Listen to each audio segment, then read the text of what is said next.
खबरों की रील की शुरुआत करते हैं और देखते हैं कि पहली रील कौन सी है। पहली रील की अगर बात करें तो ट्रेन में छठ की वाइब नजर आई है, क्योंकि छठ महापर्व जारी है और नई दिल्ली से पटना के बीच चलने वाली वंदे भारत एक्सप्रेस में यात्रियों ने छठ पर्व के मौके पर छठ गीतों का आनंद लिया। और अगली रील ऐसी है जिसकी तस्वीर देखकर आप हैरान रह जाएंगे। देश भर में छठ पर्व की धूम है, लोग भीड़ भाड़ में मुश्किल से सफर कर पा रहे हैं और इसी भीड़ से बचने के लिए एक युवक ने ट्रेन के टॉयलेट को ही अपना बेडरूम बना डाला। एक ट्रेन में एक यात्री ने वॉशरूम को बेडरूम में बदल दिया है, जिसका वीडियो सोशल मीडिया पर वायरल हो रहा है। वीडियो में दिख रहा है कि यात्री वॉशरूम में गद्दे और कंबल बिछाकर आराम से लेटा हुआ है। वहां तक पहुंचने के लिए उसने एक बड़ा सा बैग भी ट्रेन की खिड़की से अंदर डाला है और खिड़की पर अपना सामान बांध लिया। ये वॉशरूम को बना दिया भाई ने बेडरूम। दिखाना अपना बेडरूम। ये देखो भाई का बेडरूम कैसा है। बेडरूम बढ़िया है भाई। ये देखो बाथरूम को कर दिया लॉक और पूरा सामान है ये घर का, पूरा घर का सामान है। वीडियो में एक अन्य व्यक्ति उससे बात करता हुआ नजर आता है और कहता है, भाई ने वॉशरूम को बेडरूम बना दिया। यात्री ने वॉशरूम का दरवाजा भी अंदर से बंद कर लिया है, जिससे अन्य यात्रियों को परेशानी हो रही है, लेकिन यात्री अपनी मस्ती में मस्त है। जुगाड़ के मामले में वैसे भी कहा जाता है कि भारतीय सबसे आगे रहते हैं। अब बात करेंगे अमेरिकी राष्ट्रपति डोनाल्ड ट्रंप की, जो रविवार को मलेशिया पहुंचे और हवाई 5 के गाने पर पारंपरिक मलेशियाई नृत्यकों के साथ थोड़ी देर के लिए ट्रंप डांस करते हुए नजर आए।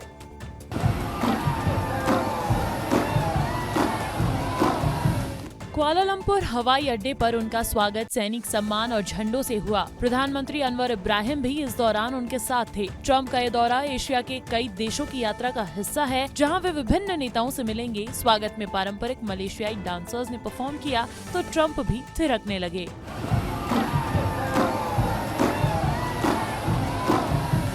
मलेशिया में उनका ये नृत्य लोगों के बीच चर्चा का विषय बन गया है। वे वहां आसियान शिखर सम्मेलन में भाग लेने आए हैं। इस दौरान उन्होंने मलेशियाई संस्कृति का सम्मान दिखाया। उनके नृत्य को सोशल मीडिया पर खूब पसंद किया जा रहा है। ये दौरा अमेरिका और मलेशिया के बीच संबंधों को मजबूत करने का प्रयास है। ट्रंप का ये कदम मलेशियाई लोगों के बीच उनकी लोकप्रियता बढ़ा सकता है। नक्सलवाद के खिलाफ सरकार को लगातार सफलता हाथ लग रही है। बरबेड़ा गांव में हथियारबंद नक्सलियों ने लाल आतंक के साए को पीछे छोड़ा और मुख्य धारा में लौट आए हैं।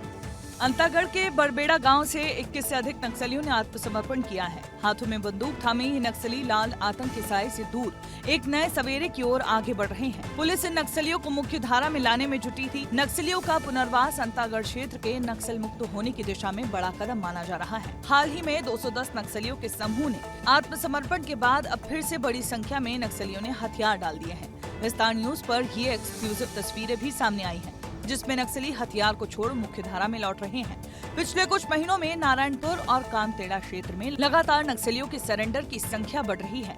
ये संकेत है कि नक्सलियों के खिलाफ पुलिस और सुरक्षा बलों की रणनीति कारगर साबित हो रही है। नक्सली लगातार सरकार की पुनर्वास नीति पर भरोसा जता रहे हैं। अब आइए आपको दिखाते हैं कि खबरों की रील की अगली रील कौन सी है। सब्जियों से कामधेनु सज गई। छत्तीसगढ़ के खैरागढ़ से एक ऐसी खबर सामने आई जिसको देखकर आप कहेंगे भाई कला हो तो ऐसी।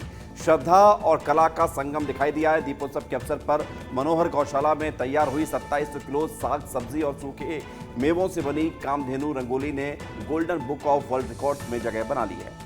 मनोहर गौशाला के ट्रस्टी पदम डाकलिया और समाजसेवी चमन डाकलिया की ये पहल केवल एक कलात्मक आयोजन नहीं, बल्कि गौ सेवा, पर्यावरण संरक्षण और भारतीय परंपरा को समर्पित एक प्रेरक संदेश है। इस विशाल रंगोली को तैयार करने में 25 कलाकारों ने लगातार 14 घंटे की मेहनत की। कुल 2700 किलो सब्जियां, फलों और मेवों से सजी हुई ये कामधेनु रंगोली मातृत्व और 33 करोड़ देवी देवताओं के वास के साथ प्रकृति के गहरे संबंध का प्रतीक बनी है। पूजा पाठ के बाद इस रंगोली में उपयोग हुई सब्जियां और मेवे को गौशाला की गायों को प्रसाद के रूप में खिलाया गया। 2700 किलो साग सब्जी और सूखे मेवों से बनी कामधेनु रंगोली ने golden book of world record में जगह बना ली है। खास बात यह है कि ये मनोहर गौशाला का 6ठा विश्व रिकॉर्ड है। सही मायनों में देखा जाए तो ये आयोजन संस्कार, विज्ञान और पर्यावरण के संगम का सेतु बन गया है। इंदौर में सर्वे के विवाद से पार्षद पति और एआरओ के बीच तीखी नोकझोंक हो गई। मामला बढ़कर एमआईसी और निगम आयुक्त तक पहुंच गया।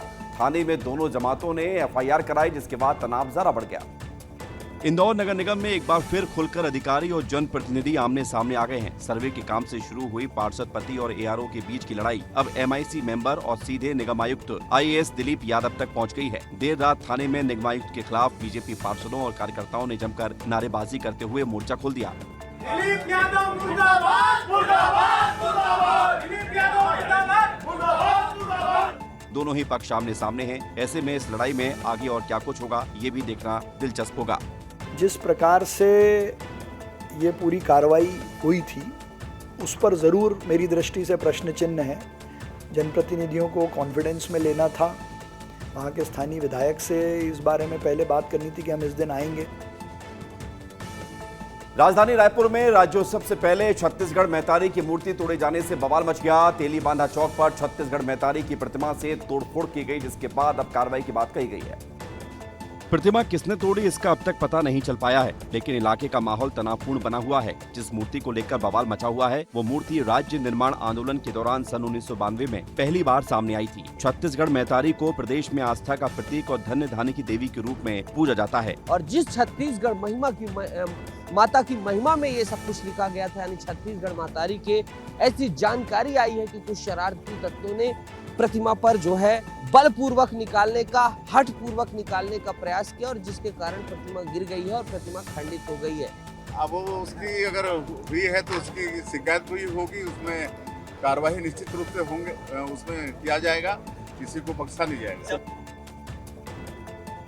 आइए, खबरों की रील लगातार जा रही है। अगली रील कौन सी है देख लेते हैं। पलक झपकते ही घर गिर गया, ये तस्वीर सामने आई है उत्तर प्रदेश के मेरठ से, जहां पर सेंटर मार्केट में प्रशासन ने अतिक्रमण पर बुलडोजर कार्रवाई की। बुलडोजर कार्रवाई ने एक घर पर भी कार्रवाई की और देखते ही देखते घर मलबे में तब्दील हो गया। मेरठ में अवैध दुकानों पर बड़ा बुलडोजर एक्शन लिया गया है। सुप्रीम कोर्ट के आदेश के बाद प्रशासन ने 22 दुकानों को तोड़ने का काम शुरू कर दिया है। ये दुकानें सेंट्रल मार्केट में थी, जहां लंबे समय से व्यापारी अपना कारोबार चला रहे थे। देखते ही देखते दुकान और घर धराशायी हो गए। प्रशासन का कहना है कि ये दुकानें अवैध हैं और उन्हें तोड़ना जरूरी था। इस दौरान पुलिस और सुरक्षा बलों की तैनाती भी की गई थी। कई व्यापारी इस कार्रवाई के खिलाफ आवाज उठा रहे हैं। वो कह रहे हैं कि उन्हें पहले से सूचना नहीं दी गई थी। इस एक्शन से इलाके में काफी हंगामा है, लेकिन हंगामे से परे प्रशासन ने अपना काम किया और चंद सेकंड्स में ही घर और दुकान दोनों धराशायी हो गए। अगली रील है उत्तराखंड के रुड़की से, जहां पर भिखारी महिला के झोले से नोटों का खजाना निकला है। महिला के झोले से करीबन लाखों रुपए निकलकर सामने आए। हर कोई हैरान हो गया।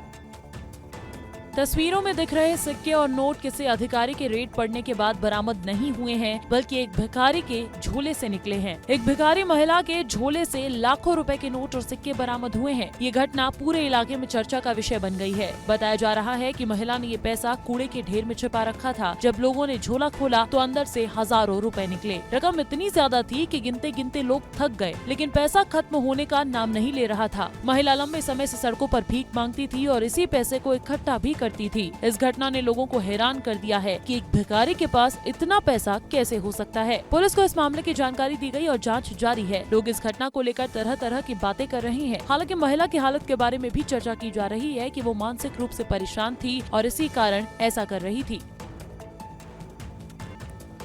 अब आइए आगे बढ़ते हैं। खबरों की रील में दिखाते हैं आपको। अगली रील है, धड़ाम से नेताजी गिर गए हैं। ये तस्वीर सामने आई है बिहार से। चुनाव प्रचार खूब चल रहा है और जेडीयू के नेता और बाहुबली अनंत सिंह के साथ ऐसा हादसा हो गया कि आप भी हैरान रह जाएंगे। अनंत सिंह प्रचार कर रहे थे, सब अनंत बाबू जिंदाबाद के नारे लगा रहे थे और इसी बीच अचानक मंच टूटा और नेताजी गिर गए। अनंत सिंह अपने कई समर्थकों के साथ मंच पर खड़े थे, तभी अचानक मंच टूट गया और सभी नीचे गिर गए। ये घटना मोकामा में हुई, जहां अनंत सिंह चुनाव प्रचार कर रहे थे। घटना का वीडियो सोशल मीडिया पर तेजी से वायरल हो रहा है। वीडियो में देखा जा सकता है कि मंच पर नारेबाजी हो रही थी, भीड़ भी जमा थी। अचानक से मंच टूट गया।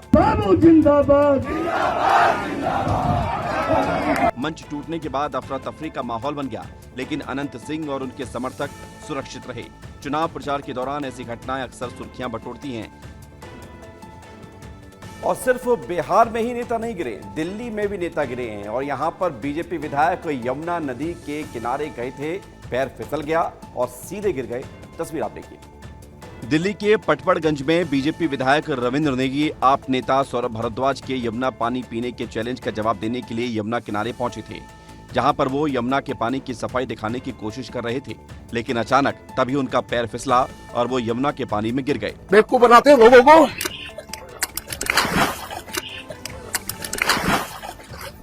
बस ये बोलकर नदी में धड़ाम से गिर गए। सौरभ भारद्वाज ने इस वीडियो को शेयर करते हुए तंज कसा कि मां यमुना बीजेपी के झूठ से बहुत नाराज हैं। रविंद्र नेगी पानी में गिरने के बाद कुछ देर तक तैरते रहे और फिर बाहर आ गए। इस घटना के बाद राजनीतिक बयानबाजी भी शुरू हो गई। आम आदमी पार्टी और बीजेपी के बीच यमुना की सफाई को लेकर आरोप प्रत्यारोप का सिलसिला जारी है। लोग इस घटना को लेकर अलग अलग राय दे रहे हैं।